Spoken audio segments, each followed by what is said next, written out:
રાધનપુર તાલુકાના ગ્રામ્ય વિસ્તારમાં જેમાં એક જ ગામની વાત કરીએ તો 1.5 કરોડનું કૌભાંડ સામે આવ્યું હોય તેવા આક્ષેપ કરવામાં આવી રહ્યા છે। ગામના યુવાનો જાગૃત બન્યા છે।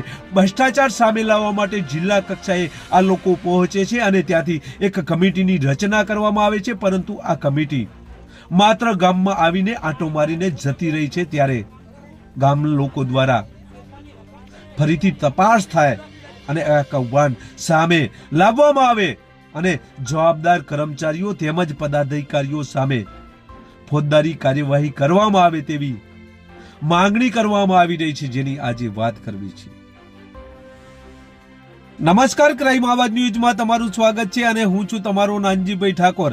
આમ તો સમગ્ર ભારતભરના જે ગ્રામ્ય વિસ્તાર છે, આ તમામ ગ્રામ્ય વિસ્તારમાં પ્રાથમિક સુવિધાઓ મળી રહે, રોડ રસ્તાઓ, પાણી પીવાની સુવિધાઓ અને ગટરની સુવિધાઓ મળી રહે તે માટે સરકાર દ્વારા કરોડો રૂપિયા ખર્ચ કરવામાં આવે છે, પરંતુ આ કરોડો રૂપિયા જ્યારે ગાયબ થઈ જતા હોય ત્યારે ગામ લોકો સામે આવતા હોય છે। આવો જ બનાવ રાધનપુર તાલુકામાં જોવા મળી રહ્યો છે। રાધનપુર તાલુકાના પ્રેમનગર ગામમાં એક નહીં પરંતુ 1.5 કરોડનો ભ્રષ્ટાચાર થયો છે। આ 1.5 કરોડ રૂપિયા ગયા ક્યાં? ગામ લોકોની રજૂઆત છે, ગામના યુવાનો છે, એ યુવાનો પ્રથમ તો આરટીઆઈ માંગે છે અને આરટીઆઈમાં આ કૌભાંડ સામે આવે છે। આક્ષેપિત આ યુવાનો કહી રહ્યા છે કે 1.5 કરોડના જે કામો છે, આ કામો ગામમાં થયા નથી, જૂના કામો બતાવવામાં આવ્યા છે અને તેના બિલ ઉપાડી લેવામાં આવ્યા છે।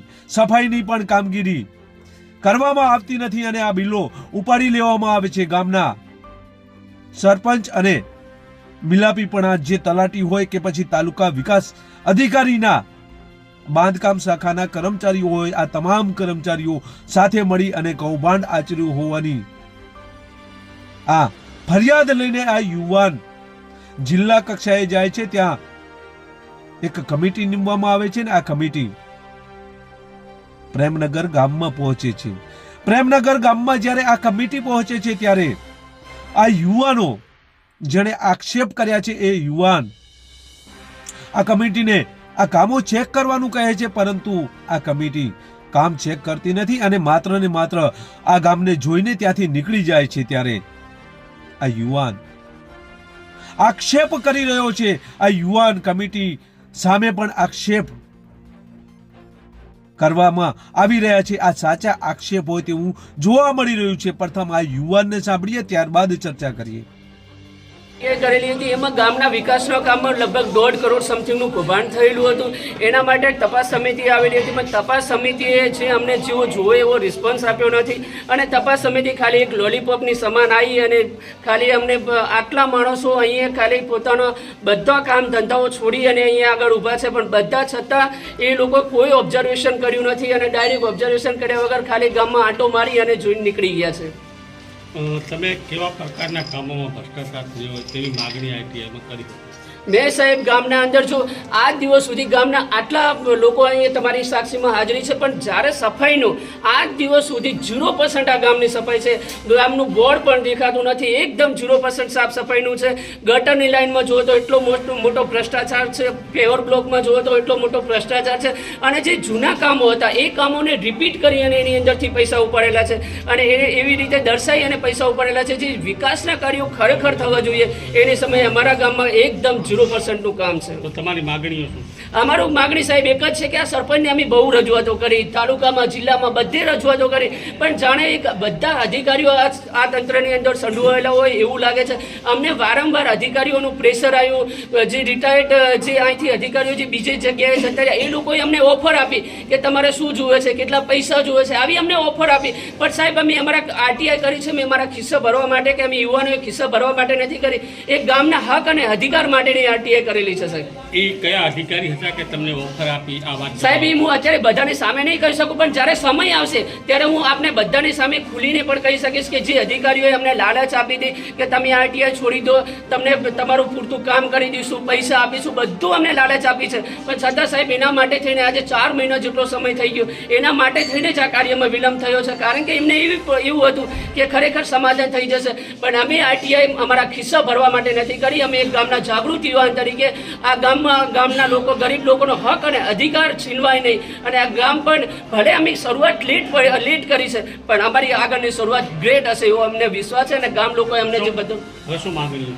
અમારી માગણી એક જ છે કે જે સરપંચને જે પોતાના યુવાનો થકી, જે ગામના આગેવાનો થકી જે સરપંચને ચૂંટ્યો, ખરેખર એને વિકાસલક્ષી જે કાર્ય કરવા જોઈએ એને વિકાસલક્ષી એક પણ કાર્ય કર્યું નથી. આજે યુવાનો રજડી રહ્યા છે, આગેવાનો રજડી રહ્યા છે. ઘણા લોકોએ પોતાના એક દીકરા સમાન તરીકે એમને ચૂંટ્યા, ત્યારે ઘણી બધી આશા અને અપેક્ષાઓ હતી, એની અમે એકદમ 0% કાર્ય કર્યું છે. તો અમારી એક જ સરકારશ્રીને વિનંતી છે કે ખરેખર આવા લોકોને જો તમે પદ ઉપરથી નહીં હટાવો તો આ ગામમાં ખરેખર આ ગામ દેવામાં ડૂબી જશે. આ ગામમાં જે વિકાસ થવાની જગ્યાએ આ ગામ બહુ નીચે દબાઈ જશે. તો મારી વિનંતી છે કે આવા લોકોને તાત્કાલિક સસ્પેન્ડ કરવા જોઈએ. શું નામ તમારું? મારું નામ ઠાકોર ભરતભાઈ બાબુ. યુવકનું કહેવું છે કે 1.5 કરોડનું કૌભાંડ થયું છે.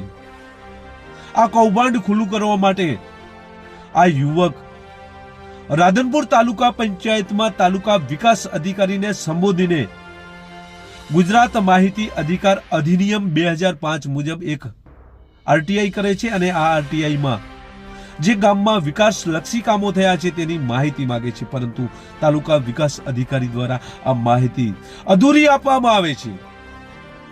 તેમ છતાં આ યુવક જે માહિતી આપી છે તેને સર્ચ કરે છે અને આ સર્ચ કરતાની સાથે જ કેટલાક કામો જૂના હોય તેવું તેને લાગે છે, જેથી આ યુવક જિલ્લા પંચાયતમાં રજૂઆત કરવા માટે રૂબરૂ જાય છે. જિલ્લા વિકાસ અધિકારીને મળે છે અને કહે છે કે સાહેબ, અમારા ગામમાં આ નાનકડું ગામ છે છતાં પણ વિકાસ થયો નથી, અને જો વિકાસ થયો છે તે આ ભ્રષ્ટ સરપંચ અને તલાટી તેમજ આ ભ્રષ્ટ અધિકારીઓનો, જેથી જિલ્લા વિકાસ અધિકારી તપાસના આદેશ આપે છે.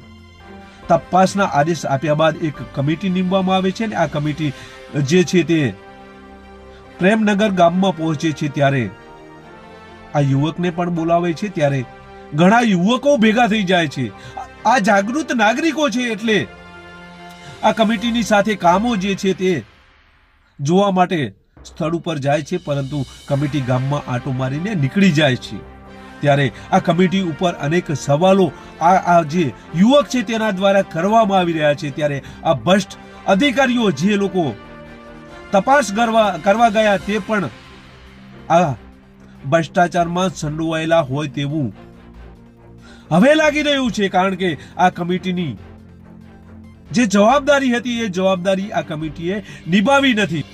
ભલે અગાઉના સરપંચ, તાલુકા વિકાસ અધિકારી કે પછી તેમના સ્ટાફ દ્વારા કૌભાંડ આચરવામાં આવ્યું હોય, પરંતુ જ્યારે આ તપાસ કમિટીને આ જે ફરિયાદ છે તેના નિવારણ માટે તટસ્થ તપાસના આદેશ જો જિલ્લામાંથી મળતા હોય અને જ્યારે આ કમિટી પણ આવું જ કરીને પરત ફરે ત્યારે તેમની સામે પણ અનેક સવાલો ઊભા થતા હોય છે. ત્યારે આવા સવાલો આ યુવકો ઉઠાવી રહ્યા છે. આ યુવકોનું કહેવું છે કે તપાસ કમિટી પણ આ કૌભાંડમાં સામેલ હોય તેવું જોવા મળી રહ્યું છે, કારણ કે 1.5 કરોડનું આ કૌભાંડ છે. આ કમિટી દ્વારા ફરીથી તપાસ કરવામાં આવે અથવા તો બીજી કમિટી નીમવામાં આવે તેવી માંગણી કરવામાં આવી રહી છે. ગામ લોકોનું કહેવું છે કે જે તપાસ કરવામાં આવેલી કમિટી હતી એ ગામમાં નિરીક્ષણ કરી અને નીકળી ગઈ હતી, તપાસ કરી નથી. ત્યારે આ બાબતે જિલ્લા વિકાસ અધિકારી દ્વારા તટસ્થ બીજી કમિટી નીમવામાં આવે તેવી લોક માંગ છે. તેમજ આ ગામમાં જો 1.5 કરોડનો ભ્રષ્ટાચાર થયો હોય અથવા તો જૂના કામો નવામાં બતાવી જો બિલો ઉપાડી લીધા હોય તો આ તમામ જવાબદાર કર્મચારીઓ સામે ફોજદારી ફરિયાદ થવી પણ જરૂરી છે. ત્યારે જોઈએ આવનાર સમયમાં જિલ્લા વિકાસ અધિકારી કેવા પ્રકારની કાર્યવાહી કરે છે. બસ એ જ. જો તમે અમારી ચેનલમાં નવા છો અને આવા જ લેટેસ્ટ ન્યૂઝ જોવા માંગો છો તો અમારી ચેનલને અત્યારે જ સબસ્ક્રાઇબ કરો, જેથી આવનાર લેટેસ્ટ ન્યૂઝ તમારા સુધી પહોંચી શકે. નમસ્કાર.